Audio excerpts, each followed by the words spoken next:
गुरुर्ब्रह्मा गुरुर्विष्णु गुरुर्देवो महेश्वर गुरुर्साक्षात् परब्रह्म तस्मै श्रीगुरुवे नमः। अखण्डमण्डलाकारं व्याप्तं येन चराचरं तत्पदं दर्शितं येन तस्मै श्रीगुरुवे नमः।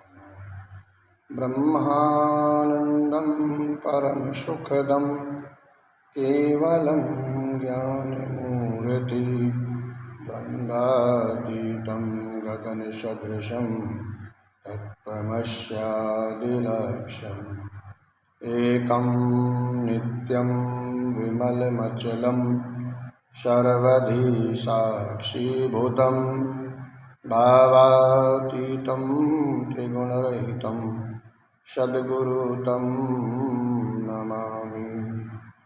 सर्वमङ्गलमाङ्गल्ये शिवे सर्वार्थसाधिके शरणे त्र्यम्बके गौरी नारायणी नमोस्तुते। आयातु वरदे देवी प्रक्षरे ब्रह्मवादिनी गायत्री छन्दसां माता ब्रह्मयोनि नमोस्तुते।